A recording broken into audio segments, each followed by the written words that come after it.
Hoy vamos a ver la última parte de nuestro estudio en cuanto a la doctrina del hombre. Estamos en el tema número 33. Desde que empezamos a estudiar los fundamentos, esta es la clase número 33. Estudiamos la doctrina de Dios, ¿verdad? A detalle. Empezamos a estudiar la doctrina del hombre y les recuerdo que estábamos intentando proveer de una respuesta bíblica a 4 preguntas principales: ¿de dónde vengo? ¿Quién soy? ¿Cómo soy? ¿Y a dónde voy? El domingo pasado nos enfocamos en estudiar la caída y vimos cómo todo descendiente de Adán y Eva tiene la misma naturaleza que ellos. Y este miércoles pasado, mientras el mundo celebraba el Día del Amor y la Amistad, nosotros estudiábamos buscando santidad con un grupo de personas que también les interesó la santidad y estuvieron aquí entre nosotros y estudiamos la depravación total. Y esa pregunta también, ese tema también respondía a la pregunta ¿cómo soy? Es decir, el domingo pasado y el miércoles nos enfocamos en responder ¿cómo soy? Eres un hijo de Adán y Eva y entendimos lo que pasó con Adán y Eva. Pero luego el miércoles analizamos a profundidad lo que pasó o cómo eres hoy en día a raíz de lo que pasó en aquel entonces con Adán y Eva. Y como para efectos del día de hoy vamos a responder la pregunta de ¿a dónde voy? Bueno, ahí ya no me quiero incluir, ¿a dónde van? O ustedes o no sé quién, pero yo no quiero estar ahí. Vamos a estudiar lo que la Biblia enseña en cuanto al destino del hombre. El tema de hoy es destino. ¿A dónde va el hombre a raíz de todo lo que hemos estudiado? ¿A dónde van los hijos de Adán? Y quisiera hacer un breve repaso de lo que vimos el miércoles para usarlo como contexto de lo que vamos a analizar hoy. Vimos que al estudiar la depravación total, cuando decíamos que es total, nos referimos a que toda área del ser humano es corrupta. Y dejamos claras algunas cosas importantes para eliminar la confusión que se genera cuando alguien escucha la palabra total. Porque cuando escuchan depravación total, algunos tienden a pensar que estamos diciendo que eres tan malo como puede ser. Y dicen, no hay personas tan malas como otras. Por ejemplo, puedes hablar de Hitler, puedes hablar de personas muy malvadas y hay otros que no han hecho tantas cosas o cosas tan atroces. Quizás alguien que simplemente robó, dices, no podrías compararlo con Hitler. Dicen algunos, no creo que la depravación sea total, más bien tendría que ser gradual. Pero cuando hablamos de la palabra total en cuanto a la depravación, no decimos o no implica que eres tan malo como pueda ser, sino que no hay ningún área en ti que no haya sido afectada por la caída de Adán y Eva. Y demostramos bíblicamente que ni tus emociones, ni tu cuerpo físico, ni tus afectos, ni tus deseos, ni tus intenciones son libres de lo que sucedió en aquel entonces y cómo incluso toda la creación fue modificada. Entonces voy a resumir en ciertos puntos lo que vimos, porque es importante para el día de hoy. Vamos a Juan 8:34, dice, ciertamente les aseguro que todo el que peca es esclavo del pecado, respondió Jesús. Todo el que peca es esclavo del pecado.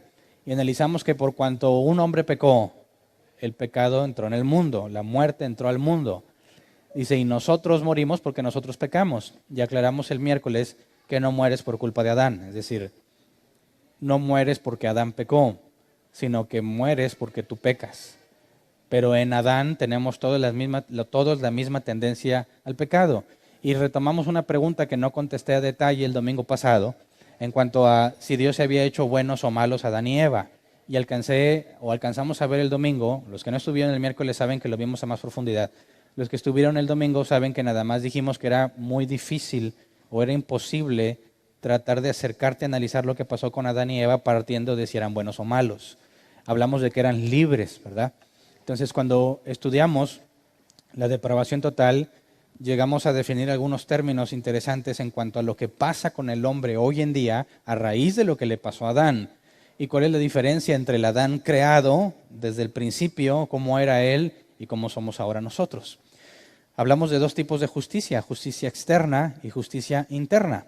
Porque cuando la Biblia dice que no hay bueno ni uno, no hay quien haga lo bueno, en automático surgen protestas en cuanto a eso. Dicen, no puede ser. Como que no hay ninguno bueno si yo conozco personas muy buenas, dicen. Dicen, no hay quien haga lo justo. ¿Cómo no? Un grupo de bomberos salvando una familia de un incendio, ¿no hicieron algo bueno? Un hombre, son los ejemplos que mencioné el miércoles, un hombre que ve que un animalito se está ahogando en un arroyo, en un río congelado, no arriesga su vida por sacarlo, ¿no es eso algo bueno? ¿No es bueno ayudarle a alguien de la calle? Dice, entonces, ¿cómo es que la Biblia dice que no hay quien haga lo bueno? Y eso lleva a confusión porque la Biblia asegura que no hay bueno ni uno. Entonces, vimos que el hombre tiene capacidad para hacer lo bueno y lo malo en un sentido y carece de esa capacidad en otro. Y hablamos de capacidad moral y de capacidad natural. Y la idea es que se lleven el audio del miércoles y lo analicen en la profundidad porque es muy importante que lo entiendan. Yo lo estoy resumiendo nada más ahorita. La justicia externa son todas aquellas buenas obras que una persona puede hacer. Tenemos el caso de los fariseos, que Jesús reconocía que eran muy estrictos en su cumplimiento de la ley y Jesús les recriminó distintas cosas. La principal es que eran como sepulcros blanqueados, que por fuera parecían hermosos, pero por dentro estaban llenos de pudredumbre. Vimos que no importa qué tantas cosas hagas en el exterior, incluso Jesús dijo, en aquel día me dirán, Señor, Señor, en tu nombre hicimos esto y lo otro, apartados de mí, les dijo Jesús. Entonces, es cierto que el hombre tiene la capacidad natural de hacer lo bueno y lo malo. Con capacidad natural nos referimos a que tú tienes, es decir, no hay nada físicamente en ti que te impida llevar a hacer algo bueno o malo.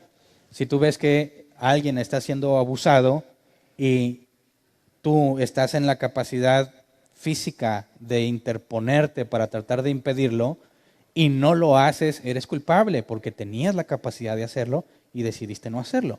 Pero si estuvieras atado a una silla, totalmente atado, de manera que no te puedes mover y ves que alguien está siendo abusado y no haces nada, no podrías ser condenado culpable porque eras incapaz de hacer algo.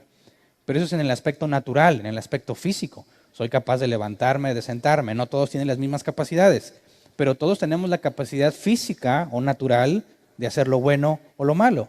Pero cuando hablamos de la capacidad moral, llegamos a una definición interesante, donde hablamos que la capacidad moral es hacer o tomar una decisión independiente de tu motivación más fuerte.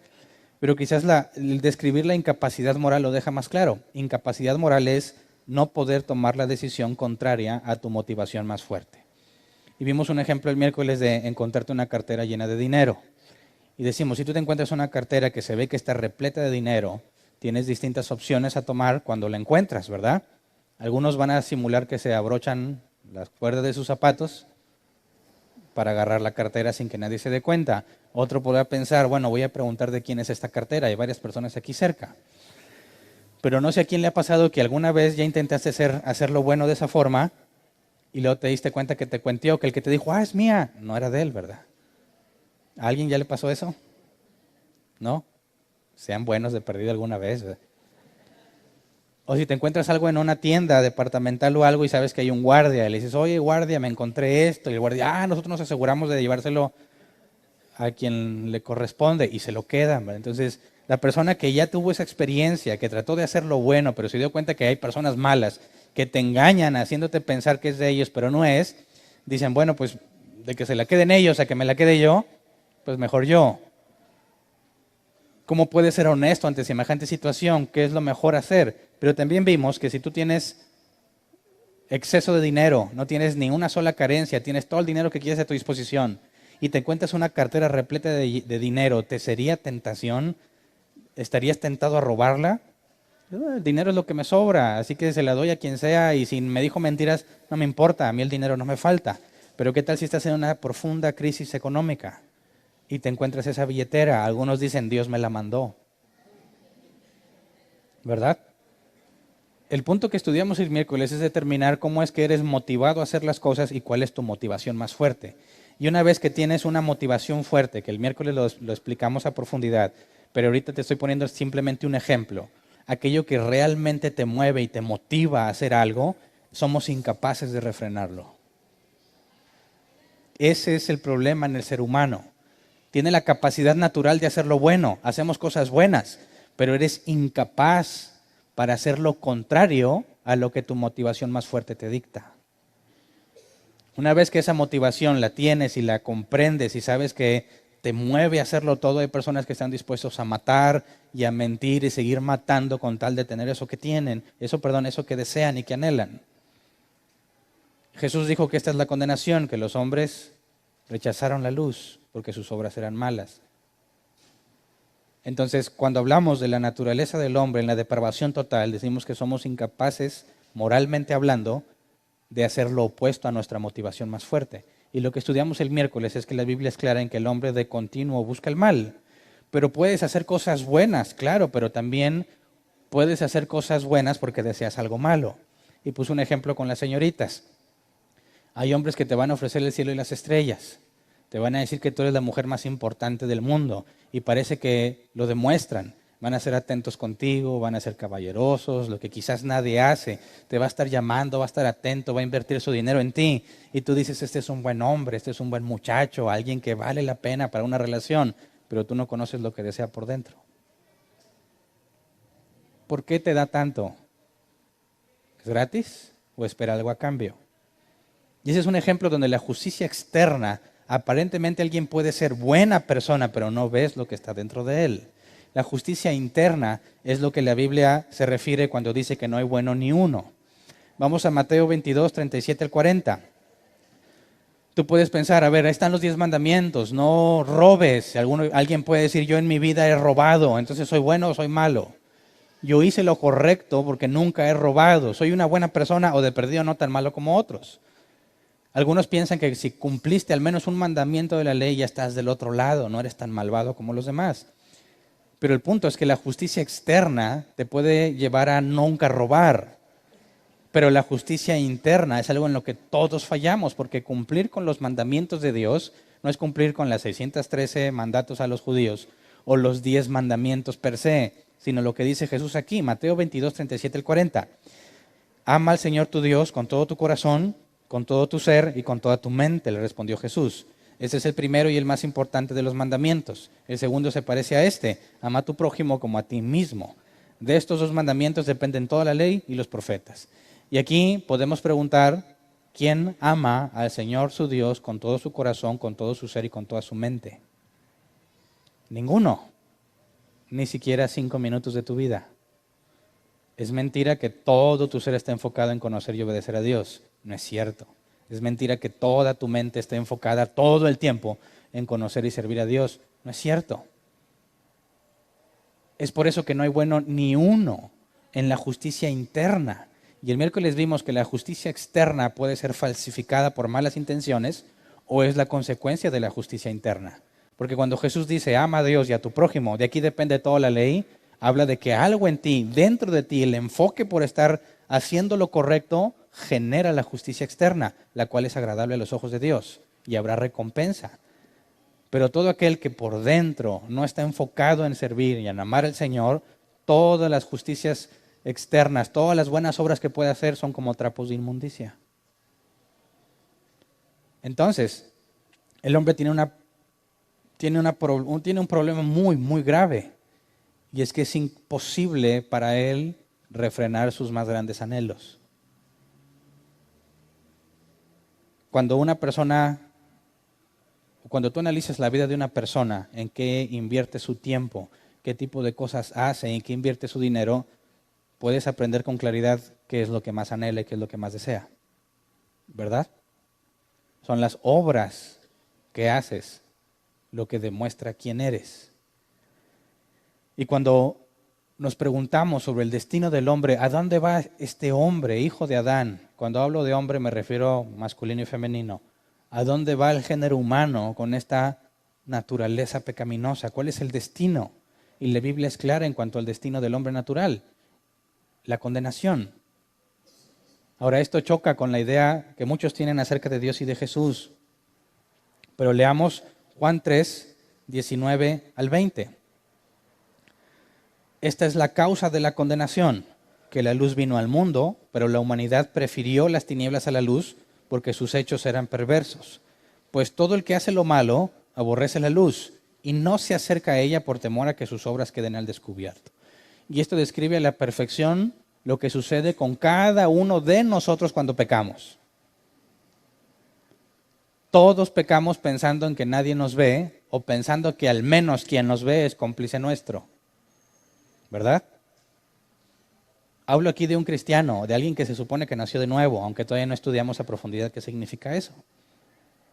Pero todos cuando pecan tenemos la sensación de estar ocultos. La sensación de estar en lo secreto, aunque Dios es omnisciente y omnipresente. Llegamos a convencernos de que realmente nadie nos está viendo, incluyendo a Dios. Y tenemos la absurda idea de que puedo mantener mi pecado oculto. No se lo he dicho a Dios, y como no se lo he dicho, asumo que no sabe.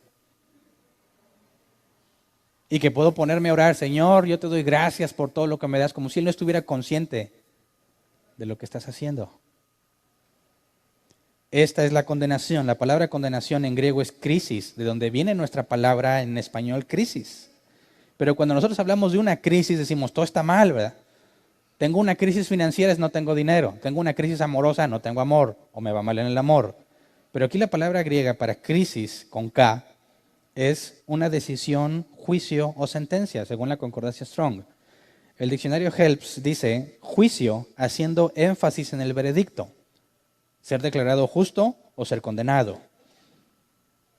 Cuando dice Jesús, esta es la condenación, hace referencia a que hay un juicio previo y que esta condenación es el resultado de ese juicio. ¿Fuiste declarado inocente o fuiste declarado culpable? Y la palabra crisis viene del griego krino, que se traduce como escoger separando entre las cosas. Distinguir entre lo bueno y lo malo, lo falso y lo verdadero. Y Jesús dice, esta es la condenación. Dice, la luz vino al mundo. Ahora entendemos que Jesús es la luz del mundo, pero la luz, en el sentido de la analogía que nos presenta aquí, es lo que revela todas las cosas, es lo que nos deja expuestos, ¿verdad? Pecamos pensando que estamos en oscuridad y cuando viene la luz, ¿qué implica esa luz? Ser expuestos. Donde lo que pensabas que era oculto, ya no es oculto. Donde lo que pensabas que nadie sabía, ahora se sabe. ¿Y cuál es la reacción del hombre natural ante la luz? La humanidad prefirió las tinieblas a la luz porque sus hechos eran perversos. No nos gusta que se sepa las cosas feas, desagradables, malvadas que hacemos. Dice el versículo 20, pues todo el que hace lo malo aborrece la luz. No queremos que se sepa, hago lo malo, lo quiero seguir haciendo, así que no me conviene que se sepa. No se acerca a ella por temor a que sus obras queden al descubierto. Fíjate bien que este tipo de individuo solamente se ama a sí mismo. Y es tanto el amor que se tiene que en lugar de ver que puede estar perjudicando a otros, dice, no, yo quiero seguir teniendo esto que tengo. No voy a la luz, no quiero que se sepa, no lo confieso. Que se quede oculto. Y dice Jesús, esa es la razón por la cual van a ser condenados. Fíjate que no es la falta de perdón de parte de Dios. No es que Dios les diga, no, a ti no. No, es que no quieres ser expuesto. Porque la luz implica que las cosas se sepan. A nadie nos gusta eso. Y ese es el hombre natural. ¿Quién podría recibir perdón de Dios, si no confiesas lo que haces? Esta absurda idea de mantener algo oculto a los ojos de Dios es lo que nos condena a todos. La condenación es la consecuencia del comportamiento natural del hombre. Cuando la Biblia habla de la condenación, nos habla de un lugar específico al cual irán todo aquel que se ha hallado culpable. Y aquí es donde hablamos del infierno. Y el infierno en nuestros días puede ser un tema controversial. Nuestros amigos ateos creen que el infierno es el lugar donde Satanás reina y tienen el solo objetivo de vivir en pecado. Se imaginan un lugar con borracheras, fiestas, orgías, todo tipo de perdición. Se imaginan que van a estar los ateos más prominentes, personas de renombre. Y dicen, yo he escuchado y he leído algunos que dicen, imagínate qué interesante va a ser sentarme a platicar con este ateo y que me llene de su conocimiento. Allá que los cristianillos y esos que creen en Dios se vayan a aburrir mientras se la pasan cantando toda la eternidad. Acá nosotros tenemos fiestas de a de veras. Ese es el concepto ateo del infierno. Pero bueno, Lo que me preocupa realmente es el concepto que los cristianos tienen del infierno. Porque muchos cristianos, lamentablemente, han llegado a la conclusión de que el infierno no es algo literal. Algunos consideran que el infierno simplemente es el lugar al que vas para dejar de existir. Creen en la aniquilación. Dejas de ser. Ya no existes. Dicen, mi Dios es un Dios de amor. Mi Dios ama a todos incondicionalmente. ¿Qué clase de Dios torturaría por toda la eternidad a las personas? ¿Qué clase de Dios permitiría el sufrimiento eterno de las personas? No, yo no creo en ese Dios. Mi Dios nos ama, porque de tal manera amó Dios al mundo que ha dado su Hijo unigénito. ¿Tú crees que si dio a su Hijo unigénito se va a complacer en la tortura eterna de algunas personas? Dicen, mi Dios no es así. Y tienen razón. Su Dios no es así, porque su Dios no es el Dios de la Biblia. No sé qué Dios crearon a su imagen y a su semejanza, que piensan que Dios piensa como ellos. Dicen, yo creo que Dios haría, yo no creo que Dios haga, esa es su imaginación. Piensan que Dios es como ellos y que tendría el mismo criterio que ellos. Pero la Biblia desmiente y descarta totalmente esa teoría, descarta totalmente esa doctrina. Por eso es muy peligroso que los cristianos lleguen a la conclusión de quién es Dios basado en sus propias percepciones, en su propia experiencia personal, en lo que ellos esperarían que sucediera. Es absurdo.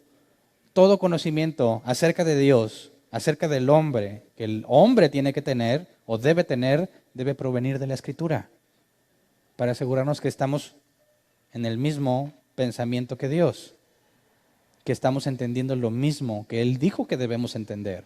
Nuestro estándar es la Escritura. Así que algunos dicen no hay infierno, es el lugar donde caes y desapareces, se acabó. Y ahí presuntamente resuelven el problema de un Dios tolerando tanto sufrimiento. Y si no lo tolera porque simplemente los desaparece. ¿Verdad? Y hay otros que se van al otro extremo, ¿no? ¿Cómo no? Sí existe. Y te vas a estar quemando siempre, vas a sentir así las llamas. Y Satanás y sus demonios van a estar con una especie de tridentes dándote de picotazos, azotándote, y algunos se van al infierno de Dante, donde hay demonios que te están torturando y castigando, y ahí vienen las visiones de estos, o supuestas visiones de estos hombres o mujeres que se dicen creyentes. Yo vi a Celina en el infierno, y vi cómo la torturaban, y cada vez que alguien canta la carcacha, en el que se ríe, escuchaba a Celina, ¿verdad? Todo aquel que escucha la carcacha provoca que le den un tormento a Celina. Y que Michael Jackson ahí anda haciendo su moonwalk con los demonios juntamente. No lo estoy inventando, ¿eh? Por ahí anduvo en internet mucho tiempo esa visión. Ahora, no niega la existencia del infierno, pero se va a otro extremo que no coincide con lo que la Biblia enseña. Por eso, cuando hablamos del destino del hombre, tenemos que analizar la Escritura para determinar dónde va desde una perspectiva bíblica y cuáles son los límites de la revelación. Porque Moisés dijo claramente, lo revelado es para nosotros, pero lo oculto pertenece al Señor. Y hay cosas que Él, de su propia voluntad, decidió mantener ocultas. Y lo más sabio que un hombre o mujer de Dios puede decir es, no lo sé, porque la Biblia no lo dice. ¿Me explico? Así que veamos qué es lo que la Biblia dice sobre el destino del hombre, en específico en el infierno. Cuando habla de la condenación, la Biblia es clara en que se va al infierno, y nuestra postura en cuanto al infierno tiene que proceder de la Escritura. Primero habría que reconocer entonces que Jesús habló más del infierno que del cielo. Todo aquel que piensa que el infierno no existe o que es un lugar donde dejas de existir tiene un serio conflicto con la doctrina de la boca de Cristo. Vamos a Mateo 25, versículos 29 y 30. Mateo 25, 29 y 30. Dice, porque a todo el que tiene se le dará más y tendrá en abundancia. Al que no tiene se le quitará hasta lo que tiene. Y a ese siervo inútil, échenlo afuera a la oscuridad, donde habrá llanto y rechinar de dientes. Y aquí está haciendo referencia al juicio sobre un individuo en particular que se decía siervo de Dios y que fue hallado mentiroso. prueba de que el hecho de que alguien venga a la iglesia o se comporte como cristiano no significa que es un hijo de Dios. Este siervo malvado es echado fuera a la oscuridad y aquí empezamos a poder sacar una serie de puntos que Jesús enseña sobre el infierno, o que incluso vamos a ver un poco más adelante como Pablo también toca estos temas. Y nos dice primero que el siervo inútil es echado fuera. Esto implica una separación, ¿verdad? Lo voy a ir apuntando.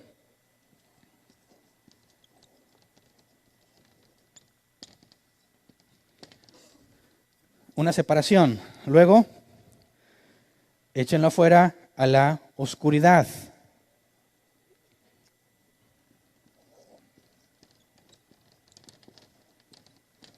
Ahí será el lloro y crujir de dientes. ¿Por qué lloraría la gente que va allí? ¿Cuántos tipos de llanto puede experimentar el ser humano? ¿Alguien ha llorado de felicidad? Sí. ¿Alguien ha llorado de dolor? Yo creo que todo el mundo. ¿Pero alguien ha llorado de odio? ¿Coraje? Que viene implícito un sentimiento de impotencia. Porque si nada más odias, pero puedes hacer algo, no lloras, te desquitas. ¿Verdad? Pero cuando odias y no hay nada que puedes hacer, es normal ver a la gente llorar de impotencia, de la cólera que sienten. ¿Verdad? ¿Qué clase de llanto es este? Llanto y rechinar de dientes. Primero vamos a Hechos 7:54 para ver un ejemplo de rechinar los dientes. Hechos 7:54. Al oír esto, rechinando los dientes, montaron en cólera contra él. ¿De quién hablan aquí? De Esteban. Y recordemos que Esteban fue llevado a juicio. Antes de que lo apedrearan fue juzgado. No se reunió la gente en la calle y lo oyeron a Esteban y lo decidieron apedrear. No, fue llevado a comparecer. Y tú puedes leer Hechos 6 y Hechos 7, donde viene el discurso de Esteban. Cuando acaba de hablar y les deja ver con toda la escritura que están mal, es cuando rechinan los dientes en cólera contra él. Están ante un juicio, no pueden hacer nada hasta que sea juzgado. Y están tan enojados con Esteban por lo que les acaba de decir, que es verdad, que rechinan los dientes en cólera. Y lo que hacen es que no queda claro si se acabó el juicio o no, pero lo sacan y lo apedrean. Dejaron de resistirse y fueron y se desquitaron. Estos que van a ser echados fuera, que lloran y rechinan los dientes, ¿lo hacen de tristeza o de odio y cólera? Es odio y cólera, pero ¿contra quién? Contra el que los echa fuera. ¿Quién? Jesús. Este lloro y crujir de dientes no es autocompasión, no es conciencia de lo malo que fueron y que estén pidiendo perdón, es que estallan en odio contra el que los está juzgando, porque no están de acuerdo, no les agrada. Los enviados a ese lugar odian a Dios, no son un grupo de personas que se compadecen unos a otros, son personas que odian al Creador, odian al que los juzgó. Vamos a Mateo 25, versículo 41. Dice, luego dirá a los que estén a su izquierda, apártense de mí, malditos, al fuego eterno, preparado para el diablo y sus ángeles. Y aquí hay otro punto, y lo voy a poner en otro color. Aquí hablamos de fuego.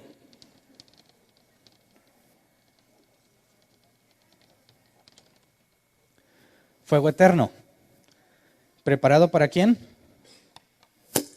Para el diablo y sus ángeles. Ojo, la idea de que Satanás está sentado en su trono en el infierno y sus demonios administran sufrimiento. Y por ahí hay varias imágenes en internet que hasta resultan graciosas, ¿verdad? De que cae un ateo al infierno y le dicen, vas a ser atormentado, y le explican cómo está ahí el lugar, cómo están las distintas habitaciones donde son torturados, y ve que hay una especie de tridente con la que torturan a todos y él dice, oye, ¿y no te has puesto a pensar que si usaras en lugar de un trinche de 3 dientes y le pusieras 6, ¿no daría más dolor? Y el diablo se queda pensando y dice, buen punto, y lo asuben a gerente por haber hecho más eficiente el proceso. Esta idea del infierno donde Satanás es una especie de administrador es totalmente errónea porque el infierno, el lago de fuego es para él y sus ángeles. Y el que cae ahí junto con ellos representa lo que Dios deshizo entre Adán y Eva y la serpiente, ¿se acuerdan? Había una alianza, estaban del mismo lado. En este punto, Satanás y sus ángeles son echados al lago de fuego, y lo vamos a ver más adelante, pero también distintos del género humano serían echados ahí, los que mantuvieron esa alianza. Satanás y sus demonios y todos los que son de él van a sufrir en conjunto, iguales. Y surge la pregunta, ¿quién les va a administrar el dolor entonces? ¿Nosotros? No. Todavía no podemos responder esa pregunta, pero sigamos leyendo. En cuanto a esto, cuando nos dice el fuego eterno, este fuego eterno nos habla de que nunca se va a apagar, ¿verdad? Es para siempre. Si el fuego es eterno, pero los que caen ahí son aniquilados, ¿de qué sirve que el fuego sea eterno si nadie va a estar eternamente ahí? Ahora vamos al versículo 46. Ahí en ese mismo capítulo está hablando de lo mismo. Dice, aquellos irán al castigo eterno y los justos a la vida eterna. Y aquí nos habla de un castigo. La palabra castigo es kolasis en griego, que se traduce según la concordancia Strong como castigo o tormento. El diccionario Hebs nos da un poco más de detalle. Dice, es castigo apropiado para el castigado. Y eso es muy interesante, porque algunos han llegado a la conclusión de que dicen, pecado es pecado, ¿verdad? Y está mal y merece la condenación. Y en cierta forma es correcto. No habrá pecado que no te merezca la condenación. Pecado es pecado, pero ¿el castigo por el pecado sería igual para todos? Podrías tener a Hitler y, no sé, al que se considera, a uno de los fariseos, siendo castigados por lo mismo. ¿Sí o no? Ahora, Dios es justo, ¿verdad? Y si Él es justo, ¿haría injusticia a la hora de castigarlos? No, y por eso cuando aquí dice irán al castigo eterno, la palabra en griega es clara que es algo apropiado para el castigado. Esto nos lleva a pensar solamente por la definición o la traducción de la palabra es que el castigo es proporcional. Pero vamos a Mateo 11, 21 y 22, donde Jesús nos aclara este punto. Mateo 11, 21 y 22. Ay de ti, Corazín, ay de ti, Betsaida. Si se hubieran hecho en Tiro y en Sidón los milagros que se hicieron en medio de ustedes, ya hace tiempo que se habrían arrepentido con muchos lamentos. Pero les digo que en el día de juicio será más tolerable el castigo para Tiro y Sidón que para ustedes. Y aquí nos habla de un castigo proporcional, ¿verdad? A quien más se le da, más se le demanda. Aquí, a esta ciudad, Corazín y Betsaida, se les dio mucha evidencia. Por consecuencia, el castigo es mayor para ellos. Esto nos deja ver que aún en el infierno, Dios es justo. Y va a castigar a cada uno según su obra. Pero entonces puedes decir, bueno, no, pues entonces está más tranquilo el asunto, porque tampoco he sido tan malo, ¿verdad? No va a ser tan grave mi situación. Bueno, esa conclusión solo es producto de la ignorancia. Porque tendrías que analizar cada día de tu vida, cada momento de tu vida, cada cosa que dijiste para determinar cuántas veces has pecado. ¿Cuántas crees que llevas? Ha habido personas que dicen, Hernán, de esta última semana no pequé ni una vez. Bueno, ya pecaste por mentiroso, ¿eh? La ignorancia da seguridad, ¿eh? Y mientras más conoces a Dios y a su santidad, más consciente eres de tu pecado. Así que el que piensa que no peca es porque realmente ignora mucho a Dios. Ignora mucho de lo que Él demanda. Y en muchos casos se ignora a sí mismo, no se conoce. Las cosas que hace piensa que son correctas porque a Él le parecen correctas. No está comparando con el estándar divino. Ama al Señor con todo tu corazón, con toda tu mente. Otro pasaje dice, con toda tu alma y con todas tus fuerzas. compárate contra eso. ¿Qué tanto has pecado? Indistintamente de que no hayas mentido ni una sola vez en tu vida. Es muchísimo el pecado, muchísimo. Así que no es una noticia que nos alivie el hecho de que sea proporcional el castigo. Porque sería algo terrible estar ahí, aunque todavía no vemos exactamente la consecuencia de estar ahí. Pero el punto es que es imposible pensar que Celina haya sido torturada por el diablo, ¿verdad? Si Celina está allá, eso no lo sé. Pero si está allá, el diablo también estaría ahí, en la misma postura, sufriendo y siendo atormentado, no administrando el tormento. Mateo 7, 22 y 23. Muchos me dirán en aquel día, Señor, Señor, ¿no profetizamos en tu nombre? Y en tu nombre expulsamos demonios e hicimos muchos milagros. Entonces les diré claramente, jamás los conocí, aléjense de mí, hacedores de maldad. Otra vez tienes aquí, aléjense de mí. Y esto es separación. En el punto pasado, el fuego eterno donde eres echado es separación. La separación es algo consistente en lo que hemos estado leyendo. Ya vimos que nos habla de oscuridad, nos habla de lloro y crujir de dientes y nos habló de fuego. Aquí nos dice, aléjense de mí, habla de separación, hacedores de maldad.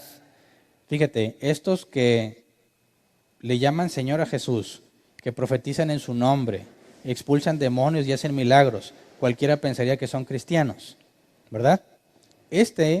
Son muchos de los argumentos que distintas personas usan para justificar a estos apóstoles con pésima doctrina. Pero habla de Dios, lee la Biblia, hace milagros. ¿Y estos qué hacen? Le llaman Señor, profetizan, hacen milagros y expulsan demonios. ¿Significa eso que son siervos de Dios? No. ¿Cuál es el enfoque de Jesús al hablar aquí con ellos? Jamás los conocí. ¿A qué se refiere aquí? La palabra conocí en griego es ginosko, conocer o percibir. El diccionario Helps nos detalla más, conocer mediante experiencia personal. Ahora, tú conoces a alguien porque convives con él, porque pasas tiempo con él. Tú puedes hablar de amor filos, el amor de complacencia, porque convives con esa persona constantemente, aprendes a conocerlo. Cuando tú tienes una relación de amistad profunda con alguien, sabes qué le gusta y qué no le gusta, no porque te mandó por mail la lista de las cosas que le gustan o no, sino porque lo has vivido. Has hecho cosas que le desagradan, has hecho cosas que le agradan, y conforme pasa el tiempo, aún con nuestras esposas o nuestras parejas, sabemos qué cosas no hay que hacer porque te vas a meter en problemas y qué cosas le agrada que hagas. Pero eso no te lo enseñó de forma teórica, sino experiencial. ¿Qué es lo que Jesús le dice a estos? Jamás los conocí, jamás tuvimos una relación cercana. Hiciste muchas cosas cristianas, pero no eres cercano a mí. ¿A qué hace referencia esto? A la justicia interna. ¿Cómo puedes decir que amas a Dios con toda tu alma, tu corazón y tu mente si ni siquiera pasas tiempo con Él? No destinas nada de tu vida a estar orando y buscar lo que Él quiere y lo que Él es y lo que Él hace. Es por eso que todas las cosas que hagas por fuera, toda la justicia externa es absurda a los ojos de Dios, es mera hipocresía, porque no tienes una relación personal con Él. Aquí la palabra conocí nos da muchísima información sobre lo que se espera de nosotros con respecto a Dios. No es creer que hay un Dios. Yo creo que hay un Dios. Cree y serás salvo. Es que absurdo. Cree es pistis, ser persuadido. Y si estás persuadido que hay un Dios, ¿por qué vives como si no lo hubiera? La fe sin obras es muerta, y este es un claro ejemplo. Así que venir a la iglesia no te hace cristiano. Hacer las cosas de los cristianos no te hace cristiano. ¿Qué haces con tu tiempo y con tu vida? Eso me dice si eres o no eres cristiano. ¿Cómo puedes decir que amas a Dios si no lees, si no oras, si no estudias? Te engañas a ti mismo. ¿Cuántos se llevarán una sorpresa en aquel día que digan, Jesús, mi Señor, todo lo que hice por ti, apártate de mí, hacedor de maldad? Qué terrible noticia, porque estos efectivamente están seguros de que son salvos, están seguros de que pertenecen a Dios y acaban de descubrir que no, que son hacedores de maldad. Se autoengañaron, se convencieron a sí mismos de que son cristianos, por las cosas externas que hacen. Así que en el infierno también va a haber gente sorprendida. Y este siervo malvado que vimos, que llora y que cruje los dientes, ¿entiendes por qué se enoja? ¿Entiendes de dónde viene el odio y cólera contra Dios?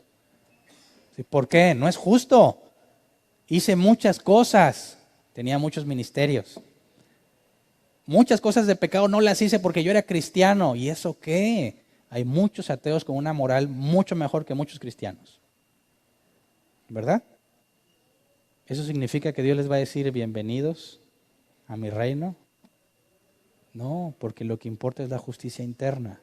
Así que en este punto Jesús es claro que habrá muchos sorprendidos.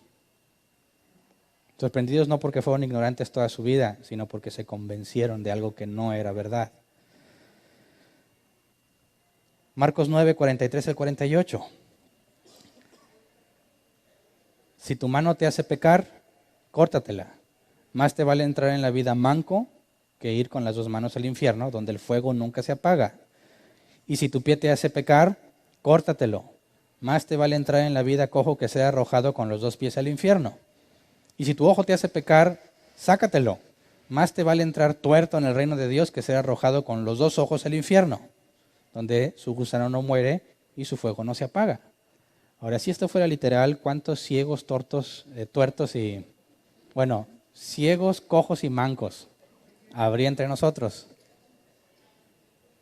Obviamente esto no es literal, pero te está demostrando el punto de que el infierno es un lugar al que definitivamente no querrías ir, al grado que estarías dispuesto a perder lo que te define, lo que necesitas para el día a día, con tal de no llegar allí.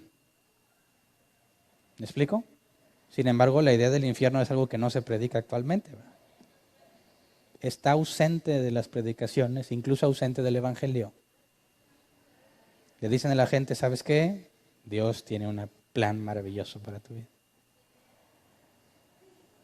Te va a dar una vida mejor. No necesitas cambiar.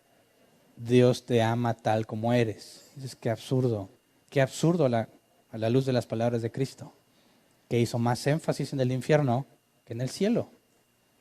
Jesús estuvo más ocupado en advertirnos sobre el infierno que en el cielo. La palabra infierno aquí es muy interesante. Gehenna, que es la transliteración de la forma aramea de una palabra hebrea. Ge-Himnon, que es el valle de Ben Hinnom. Pero para entender qué es ese valle, vamos a 2 de Crónicas 28:3. Cuando Jesús les dice que es mejor entrar manco, cojo o tuerto al infierno, al Gehenna, esa palabra hace referencia a este lugar históricamente. 2 de Crónicas 28:3.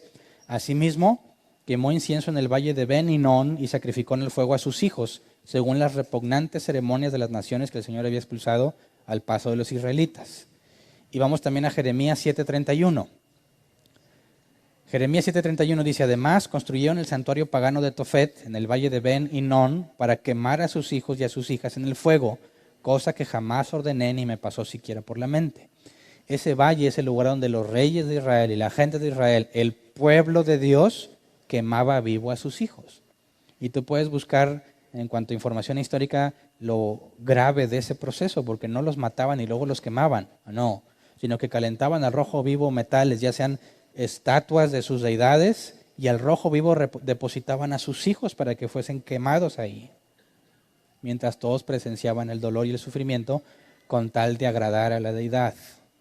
Ahora, eso es lo que había pasado históricamente, pero en el contexto de las palabras de Jesús, ese valle específicamente donde se llevó a cabo eso, se convirtió en el basurero de la ciudad.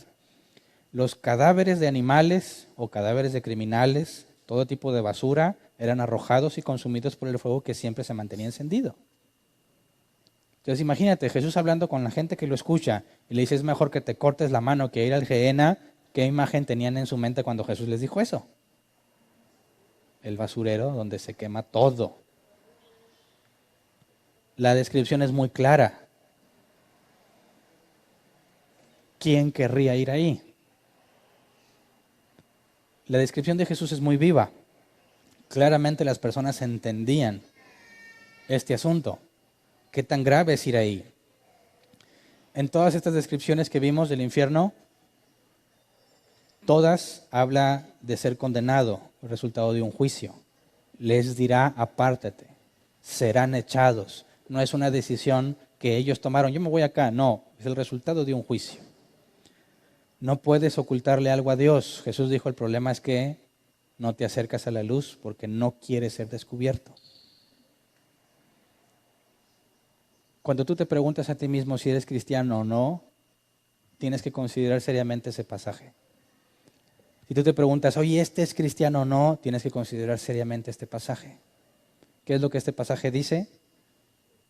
Que aquel que aborrece la luz no quiere que sea expuesto a su pecado. Eso es muy importante que lo tomes en consideración para ti mismo. Cuando pecas, ¿qué es lo que tratas de hacer? Una vez que pecaste, yo sé que todos, la gran mayoría, se siente mal. ¿Qué haces después de eso? ¿Haces lo de Pilato? Dices, se acabó, no pasó nada. ¿O buscas la luz? ¿Buscas la luz? ¿O lo dejas como que nada pasó? Ahí se queda guardado en el cajón, oculto. Nadie sabe, este asunto es acá entre Dios y yo, y Él me perdonó. Dices, ya se lo entregué a Dios. ¿Te parece? ¿Qué implica ir a la luz?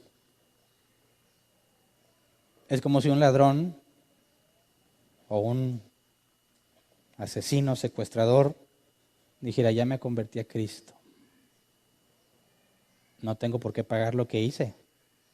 No me voy a entregar a la justicia porque las cosas viejas pasaron. He aquí todas son hechas nuevas. ¿Qué opinas de ese razonamiento? ¿Te parece correcto? O puesto que nació de nuevo y se da cuenta de su pecado y le diría a las autoridades, aquí estoy, hágase justicia. ¿Qué debería de pasar en un recién convertido? Aquel que dice, no pasó nada, soy perdonado, se engaña a sí mismo porque sigue en tinieblas.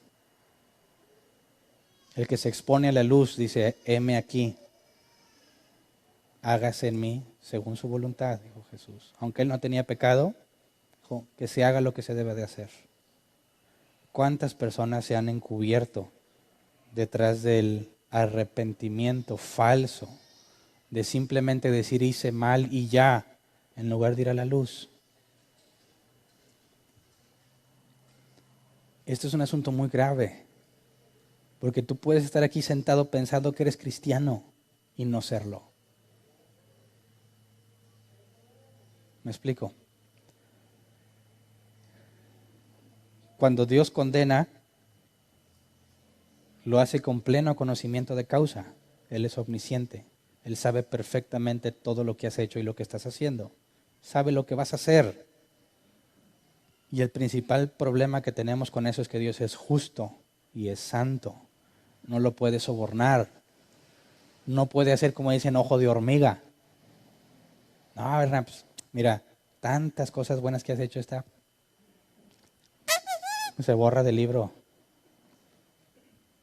Échale ganas. No puede ser.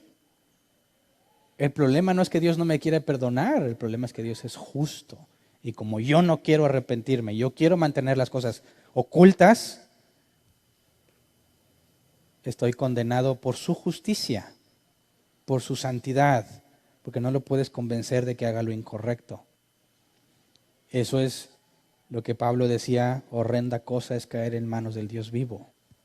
No porque se va a ensañar y con su omnipotencia te va a dar tu merecido, no, sino porque Él es justo y te va a dar lo que mereces. Ese es el problema, lo que mereces.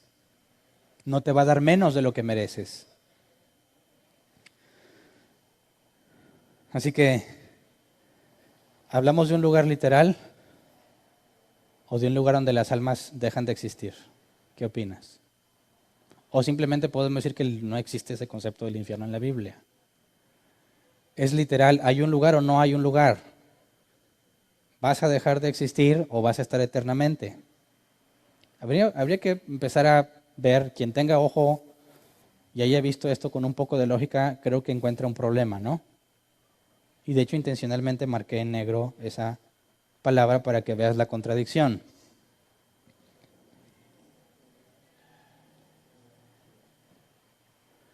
¿Puede un lugar donde siempre hay fuego ser oscuro?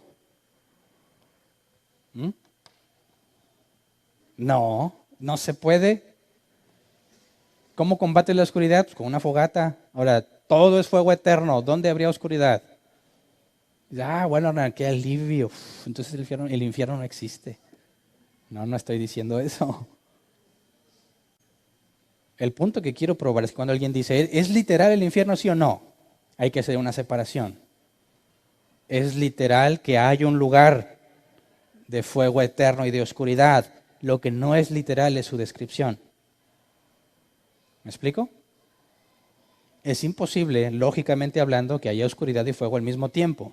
Pero el punto es que Jesús no te está haciendo una descripción literal de qué hay en el infierno como es, sino que te está llevando a lo que, te está dando ejemplos, símbolos, alegorías, a lo que apunta que es. Cuando les habla del Gehenna, por eso quise hacer énfasis en eso, ahí está el basurero, donde todo se quema, donde los criminales y los animales son echados ahí. ¿A qué huele? Imagínate pasar por ahí. Ahora, siempre está encendido ese lugar. Toda la ciudad sabe que siempre está eso allí, que nunca se acaba. Les pones esa imagen del fuego eterno y a dónde los lleva en su contexto. A entender lo que pasa ahí. ¿Significa que en el infierno realmente está el fuego? No necesariamente. Es algo que escapa a nuestra comprensión. No podemos comprender totalmente lo que pasa allí y la Biblia no nos dice lo que está pasando ahí. Nos da muy vivas ilustraciones de lo que es y de lo que se va a sentir. Así que decimos, ¿es literal? Sí, es literal. Hay un lugar donde vas a ser, bueno, espero que tú no, donde van a ser torturados por la eternidad, pero su descripción es simbólica, apunta a lo que sucede ahí. Una cosa es clara, nadie querría estar ahí. Sin embargo, la gente prefiere seguir ocultando sus pecados. Prefiere mantenerse alejado de la luz. Es común que digan, mira, ahorita yo no quiero nada de Jesús. Ya cuando esté viejo me arrepiento. Justo antes de morir voy a decir, Señor, te recibo en mi corazón. Y va a resucitar sin jazz. Justo a tiempo. Eso es absurdo. ¿Dónde está la relación personal con Él? Señor, hice la oración de fe justo antes de morirme. Necio, necio, jamás te conocí. ¿Me explico? Hay otra cosa que quizás no todos vieron, pero que también es ilógica. ¿Qué me dices de esta?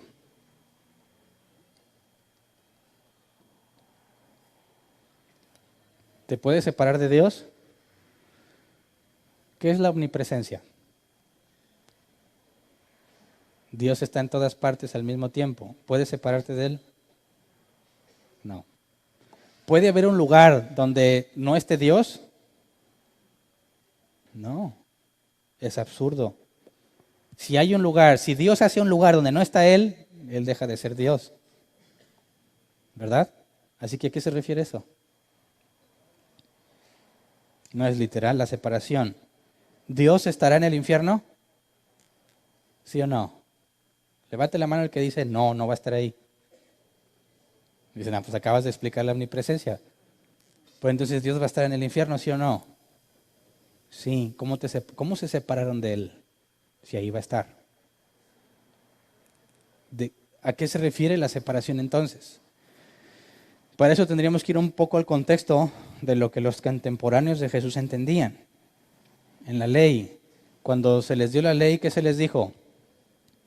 Obedece y se te va a dar bendición y abundancia y todo eso. No lo obedezcas y viene maldición. Estar con Dios era como que estar en la bendición. Estar sin Él es hacer tus propias cosas, quebrantar la ley y experimentar maldición. Cuando tú les hablabas a ellos de estar sin Dios, ¿qué pensaban? ¿Que iban a estar ausentes de Dios? No, sino de no obedecerlo. De lo que viene con la rebeldía, con hacer lo que yo quiero. Jesús dijo, el que me ama, obedece mis mandamientos. Estar sin Dios, opuesto a Dios, odiarlo, implica que no lo obedeces y toda la consecuencia que implicaba eso. Entonces la separación de Dios no puede hablar de un lugar donde Dios no está, sino de la pérdida de los beneficios, la privación de los atributos, pero no de todos los atributos. ¿Qué me dices de la justicia y la ira? ¿Estarán presentes en Dios en el infierno? Claro, pero no va a estar la bondad.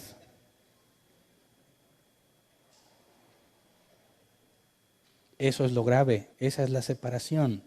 No significa que Dios no va a estar ahí. La gente del infierno estaría feliz si Dios no estuviera ahí. Y ya, vaya, hasta que me dejó en paz toda mi vida, no quiero saber nada de Él. Ok, es cierto, no va a haber nada de que tienes que obedecerlo, nada de eso. Nadie le va a poner presión, pero Dios siempre va a estar ahí justo. La ira, recuerden que es aborrecer lo que no es recto. Y Dios siempre está airado con el pecador. ¿Qué es peor que tener siempre un Dios justo e iracundo? Administrando justicia. ¿Quién crees que puede haber alguien ahí atormentándoles y picándoles las costillas con algo? No, el terror para ellos es un Dios justo, santo, lleno de ira hacia el malvado. Así que es un horrendo lugar para ir. Aún hoy en día los ateos experimentan los beneficios de Dios, ¿verdad? La Biblia es clara. Hace llover sobre buenos y malos. Hace que salga el sol sobre justos e injustos. Los deja experimentar misericordia, ¿verdad? Incluso hay personas que no quieren nada de Dios, que no saben nada de Dios, claman a Dios por un milagro y Dios se los da, a pesar de que no sabían ni quieren nada con Dios.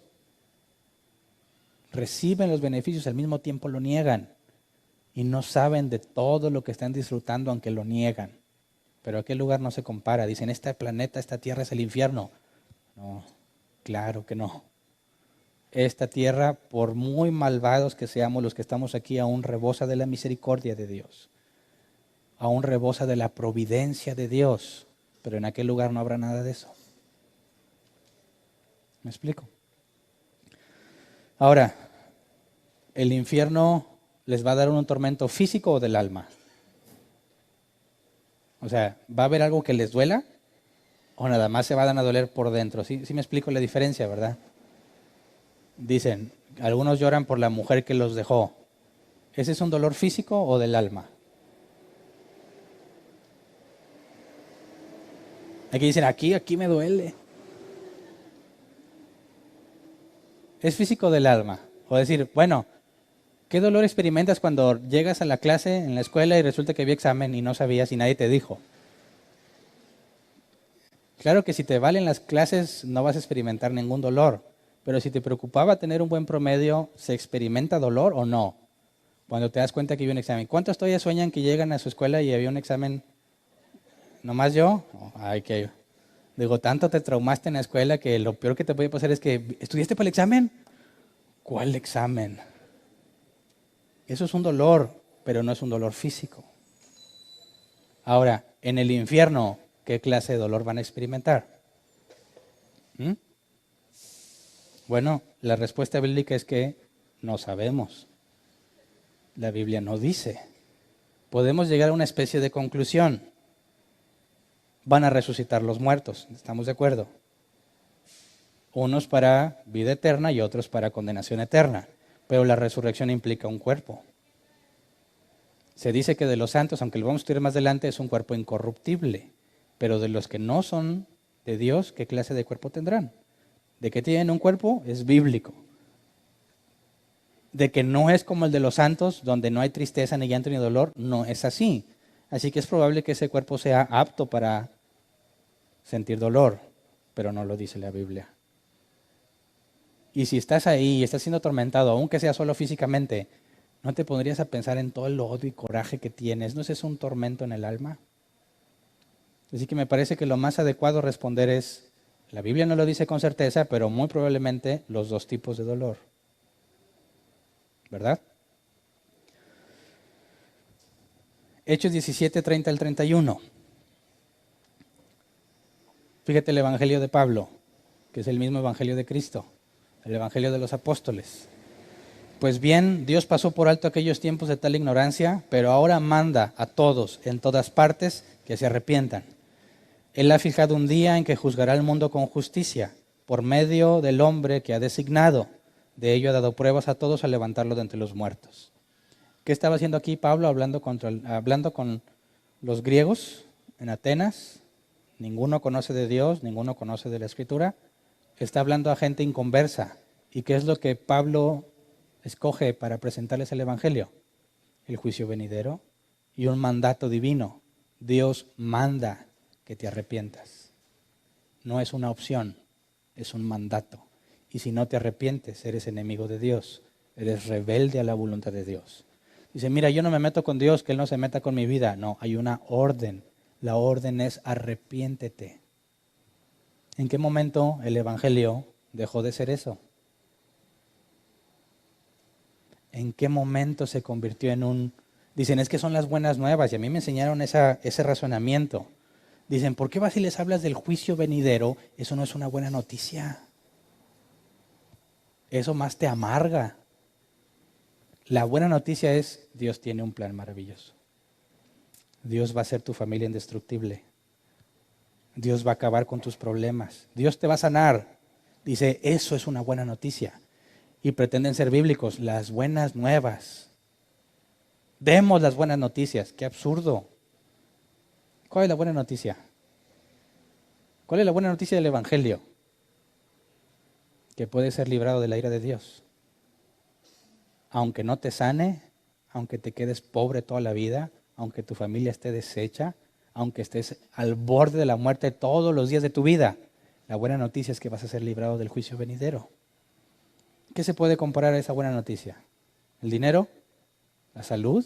¿El bienestar? ¡Qué absurdo! Sin embargo, el evangelio de la prosperidad, del triunfalismo es lo que más se predica. Y dicen, pero funciona porque la gente va a la iglesia. Claro que la gente va a la iglesia porque están buscando que les des lo que les dijiste que les ibas a dar, pero no están buscando a Dios. Y cuando no lo reciban se van a ir y van a decir, ese cristianismo es una farsa. Nunca sané. No prosperé, el que prosperó fue el pastor. Yo no creo en las cosas de Dios. Dices, no, yo tampoco creo eso que te dijeron que es de Dios. Estamos en el mismo bando, yo tampoco creo eso. Porque no te enseñaron el evangelio bíblico. No te enseñaron el cristianismo bíblico. Así que tenemos que reconocer que cuando se predica un evangelio falso, estamos del lado de los incrédulos, diciendo, eso es falso, eso es absurdo, eso no es lógico, porque no es el evangelio lo que ellos predican. Cuando tú le ofreces el evangelio a una persona y él dice, yo no tengo nada de qué arrepentirme, yo soy una buena persona, eso implica que no le interesa. Y Jesús dijo, cuando vayan a una aldea y no lo reciban, sacude el polvo y avanza a la que sigue. ¿Qué implica eso? Que nosotros no estamos para convencer a la gente. Nosotros no estamos para salvarlos. No tengo que estar, ándale, por favor, por favor. No. Solamente aquel que ha nacido de nuevo va a buscar la luz. Solamente aquel que ha nacido de nuevo va a entender que está en peligro. Solo el que ha nacido de nuevo va a decir, yo quiero ser librado de mí mismo. Yo quiero ser librado de lo que Dios va a hacer porque sé que soy culpable. ¿Qué dijo Zaqueo cuando invitó a comer a Jesús a su casa? Que Jesús dijo, la salvación ha llegado a este hogar. ¿Qué fue lo que dijo? Delante de todos los presentes, si he robado. Fíjate, estaba confesando su pecado ante quién. No dijo Jesús, mira, a ver Jesús, ven. Fíjate que pues, he cometido ahí errorcillos, ¿verdad? Todos lo hacen, no soy el único, todos lo hacen. Pero pues sí, agarré más, o sea, sí, me pasé. ¿Cómo le hago para quedar a mano? Pero pues, aquí entre nos. No. ¿Qué fue lo que hizo Zaqueo? Con todos los presentes. Soy un ladrón, dijo. Soy un ladrón. Pero ya no más. voy a devolverles con creces lo que les robé. ¿Qué dijo Jesús? La salvación ha llegado. ¿Por qué? Porque ya no se ocultó, porque Zaqueo ya no se escondió, se acercó a la luz a ser expuesto. No le importó lo que pensaran de él, lo que le importaba es que Dios viera que a él quiere arrepentirse, que quiere cambiar. ¿Una oración de fe te salva? No, si no hay arrepentimiento. Si hiciste la oración de fe después de estar arrepentido y de ser expuesto, no fue la oración la que te salvó. Y si la hiciste sin ese arrepentimiento, de nada te sirvió. Así que la oración de fe no salva. El que salva es Dios. Aunque nunca te enseñaron que tuvieras que hacer una oración. ¿Qué oración hizo Saulo? ¿Por qué no le dijo Dios a Ananías? Ananías, ahí está Saulo, háblale de las 4 leyes espirituales. Dile que haga esta oración. No. Porque Dios ya lo había hecho nacer de nuevo. Ya había sido regenerado y transformado. El punto aquí es que el mandato es claro. Tienes que arrepentirte, pero los únicos que van a responder a ese mandato son los que Dios les concedió ir a la luz. Romanos 2, de 2 al 11. Si no obedeces ese mandato, tu situación está clara. Ahora bien, sabemos que el juicio de Dios contra los que practican tales cosas se basa en la verdad. ¿Piensas entonces que vas a escapar del juicio de Dios, tú que juzgas a otros y sin embargo haces lo mismo que ellos? ¿No ves que desprecias las riquezas de la bondad de Dios, de su tolerancia y de su paciencia, al no reconocer que su bondad quiere llevarte al arrepentimiento? Eso es lo que yo les hablaba. Aún el ateo más ateo vive beneficiándose de lo que Dios le ha dado. Dice, pero por tu obstinación y por tu corazón empedernido sigues acumulando castigo contra ti mismo para el día de la ira, cuando Dios revelará su justo juicio. Dicen, ¿por qué a los malos les va bien? Algunos creyentes se quejan. ¿Por qué les va bien? Aquí dice, porque están acumulando castigo. La disciplina es para los hijos. La disciplina es para los hijos.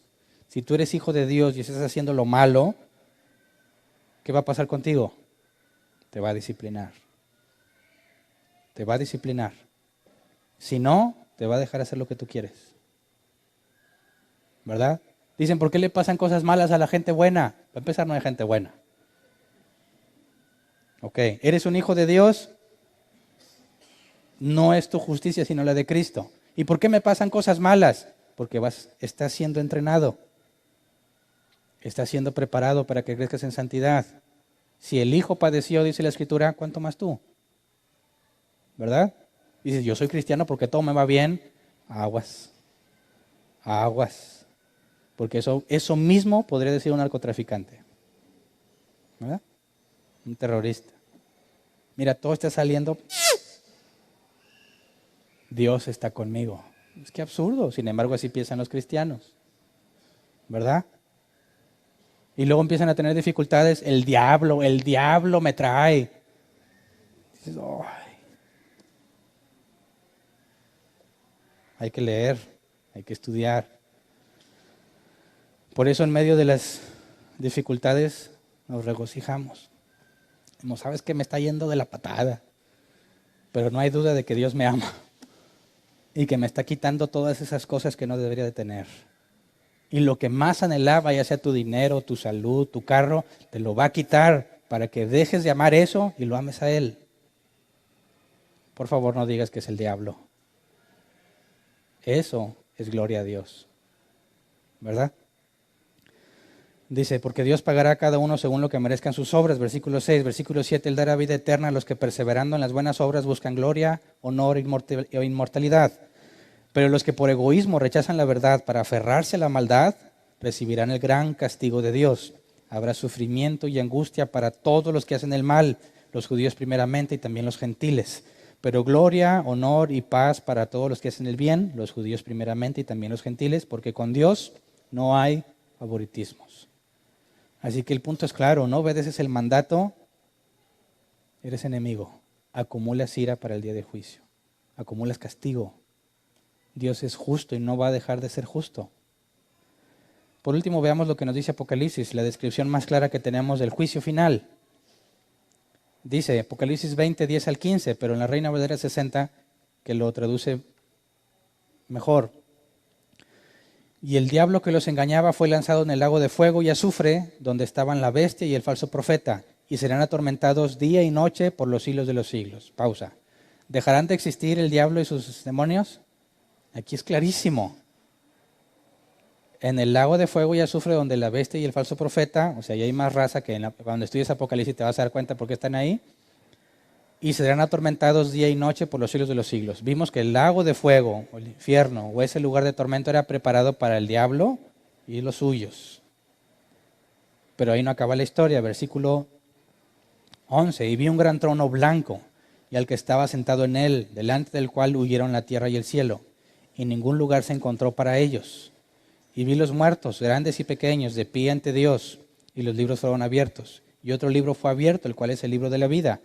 Y fueron juzgados los muertos por las cosas que estaban escritas en los libros según sus obras. Y esto es lo peor que nos puede pasar, porque tú podrás pensar ahorita, ¿qué tantas cosas malas he hecho? Y ya se te olvidó lo que hiciste 3, 4 años atrás. Es más, muchos ya se les olvidó lo de la semana pasada. Pero Dios abre el libro y ahí está con lujo de detalle todas las cosas malas que hiciste. Todas. ¿Cuántos años tienes? ¿Cuántas acumulaste? ¿Quién podrá decir Dios, pero pues no es tanto? ¿Quién podría tratar de negociar con Dios ante semejante evidencia? Cosa por cosa, lo que hiciste y lo que dijiste, porque también la Biblia dice que seremos juzgados por toda palabra ociosa que salió de nuestras bocas. Así que ¿quién tiene esperanza de salir librado de ese juicio? Ninguno. Dice, versículo 13, y el mar entregó los muertos que había en él, y la muerte y el Hades entregaron los muertos que había en ellos, y fueron juzgados cada uno según sus obras. La muerte y el Hades fueron lanzados al lago de fuego, esta es la muerte segunda, y el que no se halló escrito en el libro de la vida fue lanzado al lago de fuego. Sin pachangas, sin borracheras, sin nada del folclore cristiano o ateo. Todos en su conjunto, diablo y demás, todos los que son de él, todos los que se aliaron con él, van a estar ahí en el mismo lugar. La única oportunidad que tienes es en vida. Hebreos 9, 27, así como está establecido, que los seres humanos mueran una sola vez y después venga el juicio. ¿Quién tiene la vida asegurada para el día de mañana? ¿Quién tiene la vida asegurada para dentro de una hora? Nadie. Te puedes dar el lujo de tomarte tu tiempo en lugar de entregarte a Dios. No te puedes dar el lujo. Cerremos con este pasaje, Juan 3:16, famosísimo, pero leamos del 13 al 21. Perdón, del 16 al 21. Juan 3:16 al 21. Porque tanto amó Dios al mundo, que dio a su Hijo unigénito, para todo aquel que en él cree no se pierda, sino que tenga vida eterna. Si no lees lo que sigue, ahí puedes pensar que no hay infierno, que nadie se va a perder. Versículo 17, Dios no envió a su Hijo al mundo para condenar al mundo, sino para salvarlo por medio de él. El que cree en él no es condenado, pero el que no cree ya está condenado por no haber creído en el nombre del Hijo unigénito de Dios. Y aquí está la condenación clara. Y acuérdense que creer implica la relación personal, no nada más una oración de fe o el hecho de saber que hay un Dios. Versículo 19, esta es la causa de la condenación, que la luz vino al mundo, pero la humanidad prefirió las tinieblas a la luz, porque sus hechos eran perversos. Pregunta, ¿tenemos como dato preciso y certero de que va a haber gente echada al lago de fuego? Lo acabamos de leer en Apocalipsis, ¿verdad? La idea de que mi Dios no va a mandar a nadie al lago de fuego ni al infierno, pues nomás que lean Apocalipsis capítulo 20 y ahí se resuelve. Versículo 20. Pues todo el que hace lo malo aborrece la luz y no se acerca a ella por temor a que sus obras queden al descubierto. En cambio, el que practica la verdad se acerca a la luz para que se vea claramente que ha hecho sus obras en obediencia a Dios. Por eso les preguntaba, ¿qué haces cuando pecas? Eso revela quién eres. Todos pecamos, ¿cierto? Pero no todos reaccionamos igual, incluso no reaccionamos igual al mismo pecado. ¿Buscas la luz o te refugias en las tinieblas? En eso se resume. ¿Estás en tinieblas? ¿Hay cosas que tienes guardadas y no has querido revelar? lo más sabio que puedes hacer es ir a la luz. ¿Qué importa lo que van a pensar de ti siempre y cuando estés a cuentas con Dios? ¿Vale más tu reputación que tu salvación? Seamos honestos con nosotros mismos. No te engañes. El que ama a Dios le obedece y el arrepentimiento es un mandato. ¿Cuál es el destino del hombre natural? El infierno, sin lugar a dudas. Pero no es el único destino al que el hombre puede aspirar, porque aquí nos habla claramente que en el Hijo hay salvación. El hombre natural está condenado. Para el hombre es imposible salvarse, Jesús dijo.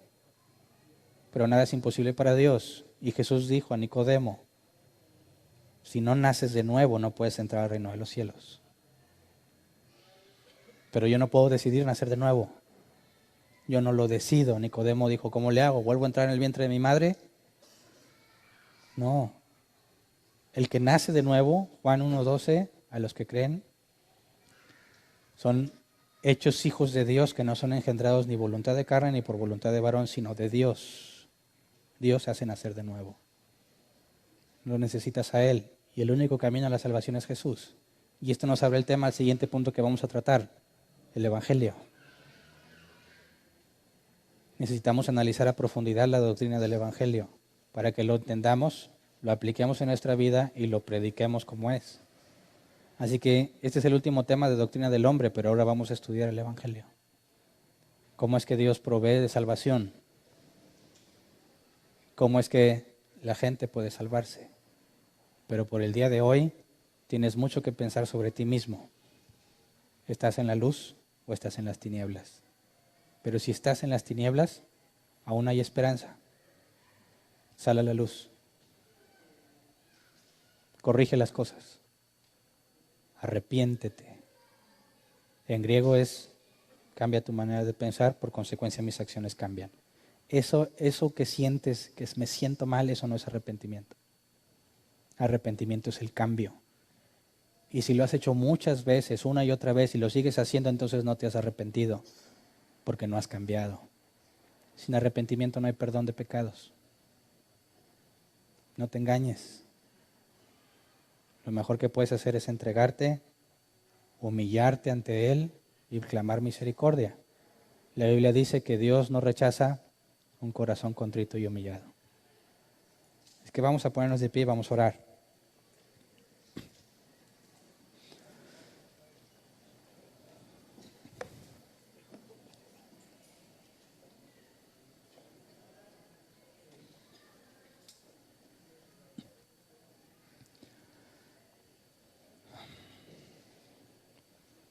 Tenemos mucho que ponernos a cuentas, ¿verdad?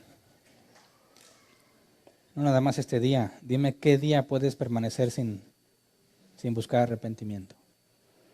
Pero la Biblia dice que sus misericordias son nuevas cada mañana. Esa es nuestra esperanza y nuestro consuelo. No en que somos buenas personas, sino en que Él es fiel y justo para perdonar nuestros pecados, si los confesamos. Así que oremos juntos. Señor, queremos reconocer ante ti, Señor, nuestra grave condición. No hay forma en que podamos excusarnos a nosotros mismos. No hay forma en que podamos encontrar una justificación para el mal que hemos hecho. Y más aún, Señor, con todo lo que nos has permitido saber de ti y comprender de ti, nuestra maldad es mayor cada vez que decidimos pecar, porque no pecamos por ignorancia, sino con todo el conocimiento. Con premeditación, Señor. Sabemos qué es lo bueno y decidimos no hacerlo. Como dijo Pablo, somos unos miserables. Este cuerpo de muerte nos condena, Señor. Lo que queremos hacer, lo bueno que queremos hacer, no lo hacemos. Y eso malo que no queremos hacer, terminamos haciéndolo. Necesitamos que nos libres de nosotros mismos. No nos dejes tomar nuestras propias decisiones. No nos dejes disfrutar de nuestro pecado y nuestra rebeldía, Señor. Disciplínanos como a hijos. No nos dejes sin corrección. Azótanos si es necesario, Señor. Si alguno de nosotros no se quiere cortar la mano, córtasela. sácale el ojo, córtale la pierna, lo que tengas que hacer para poder estar la eternidad contigo, Señor. Nos despreciamos a nosotros mismos con tal de ganarte a ti. Nos negamos a nosotros mismos, tomamos nuestra cruz y te seguimos, Señor. Es lo que tú pediste para ser discípulos tuyos. Concédenos el arrepentimiento que nos guíe por tus caminos.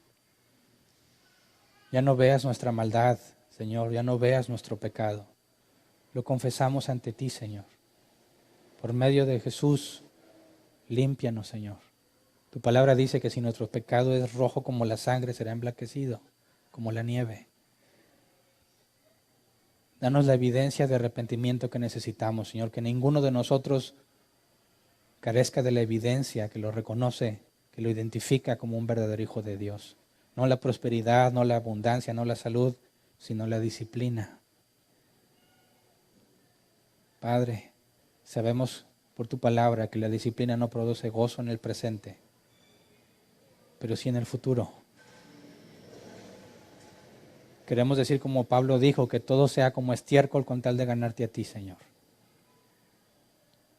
Por tu misericordia te rogamos que nos perdones, que nos limpies de nuestra maldad. Padre, que tu gloria sea manifestada por medio de nosotros, no en que somos perfectos, sino en que tú nos limpias y nos perdonas.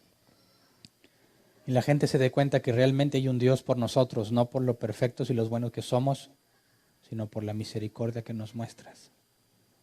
Porque ninguno es digno, Señor, de recibir la gloria más que tú.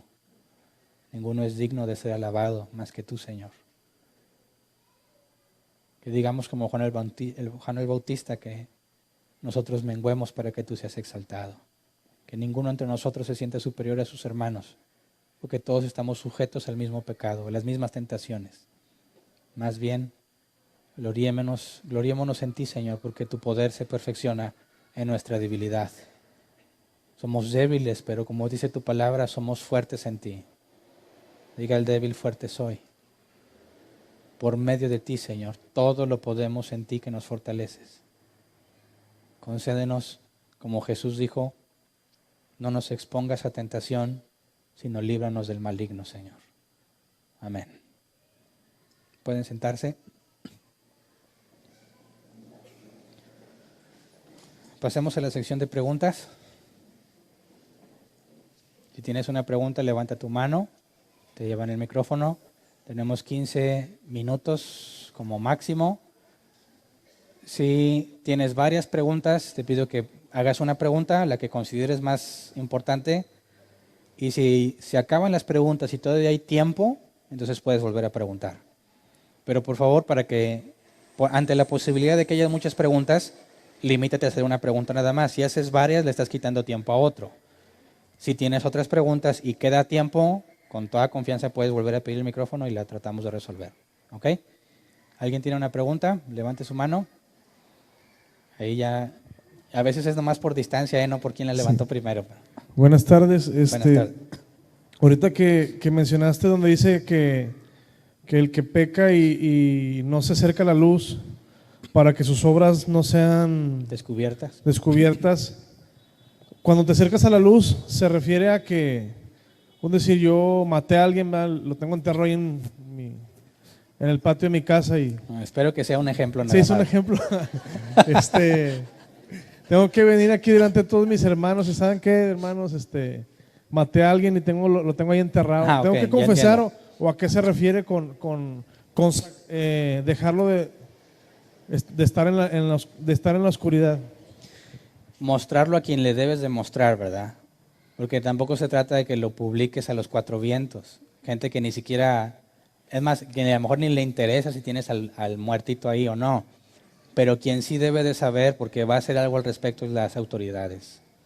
Entonces, cuando alguien asegura que tuvo un cambio y un genuino nuevo nacimiento, no ocultaría su crimen, sino que se entregaría a las autoridades para que se haga justicia. Bueno, es que puse un ejemplo muy exagerado. Es decir, mentí, eché una mentira o… Bueno, no tienes que decirle a todo el mundo la mentira que dijiste, pero sí tienes que aclararle a quién le mentiste. eso es sacarlo a la luz entre los que están involucrados, ¿verdad?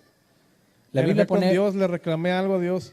O sea, nada más, eso sí, nada más entre ellos. Si tú estás por dentro enojado con Dios, pues ve y acláralo con Dios. Pero si le dijiste a alguien, no, hombre, eso de Dios es mentira, entonces, y reconoces que te equivocaste, tienes que ir a llevar luz a donde llevaste lo opuesto a la luz, ¿verdad? Ok. Eso es con la persona afectada, Claro. a quien yo debería decir. Sí, si es un problema matrimonial, lo más sabio es dejarlo en los límites del matrimonio. Si vas y si lo dices a alguien más, ya estás complicando innecesariamente las cosas. Pero si ya lo hiciste, pues ahora hay que también, además de tu matrimonio, hay que ir a arreglar las cosas que dijiste que necesitan corrección. Gracias. Levante la mano los que quieren preguntar para que los ubiquen.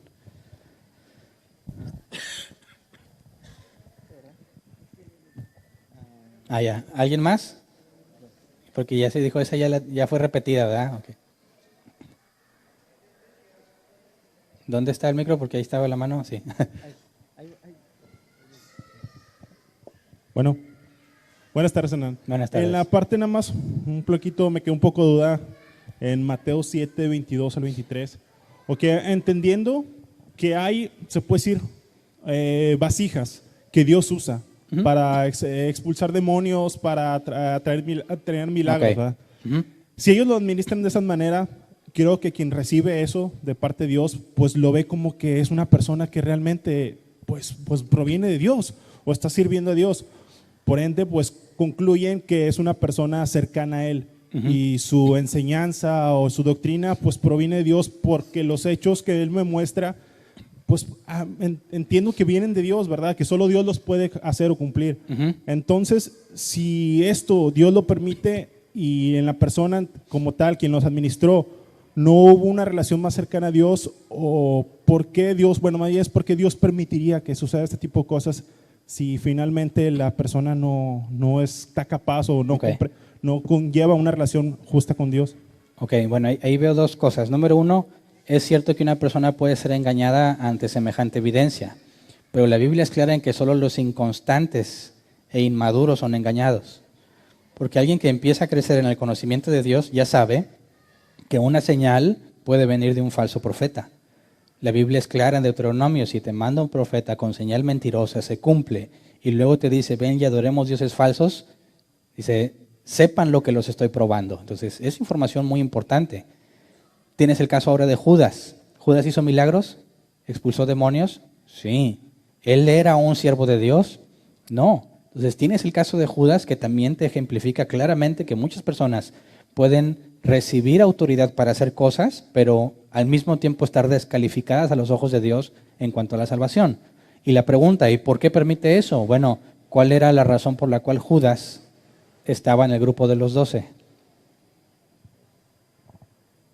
Entregar a Jesús. Exactamente. Entonces la Biblia dice que aún el impío fue creado con un propósito. ¿Alguien más?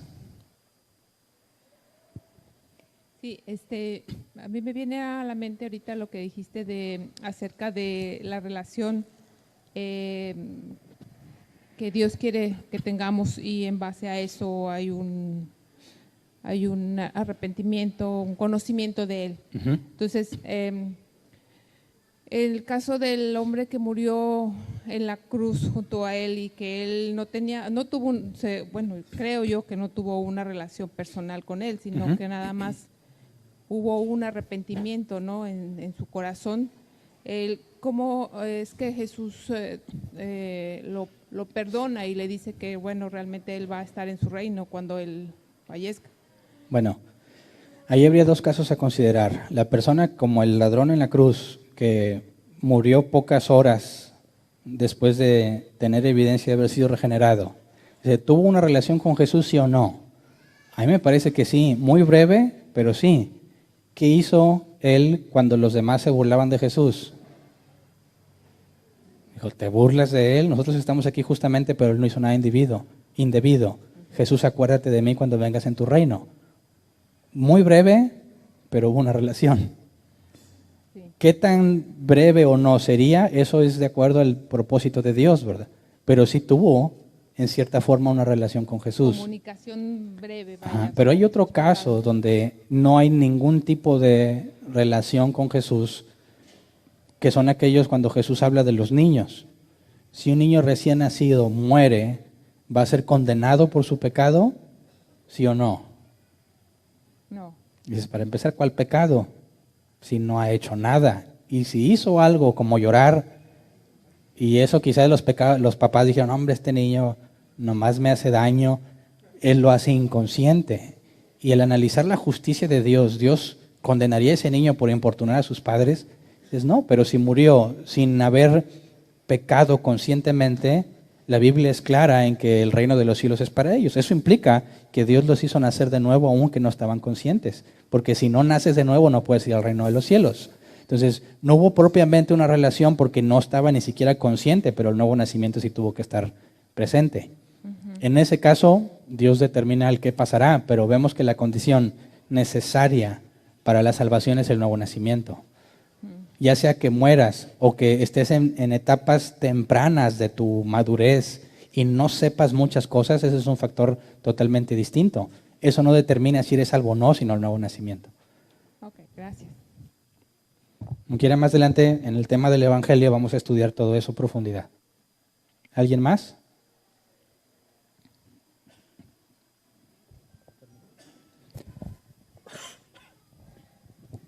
Buenas tardes. Buenas Cuando tardes. dice que al final están ante el gran trono y vio una gran multitud de grandes, pequeños, ahí vemos que entonces hay niños también en el juicio, son familias juzgadas. En la palabra griega puede ser interpretada como edad o como jerarquía. Todo implica, dado que si analizamos el tema de la resurrección y el tema de la eternidad, el concepto de edad ya no tiene sentido. Es decir, si resucitaron para eternamente estar en un lugar, no podrías hablar de ancianos o de niños. Entonces, en la traducción de esa palabra, lo más correcto sería hombres grandes y pequeños en el sentido de la importancia que tenían en el mundo. Gracias. ¿Alguien más? Nadie más. Muy bien, se acaba la sección de preguntas.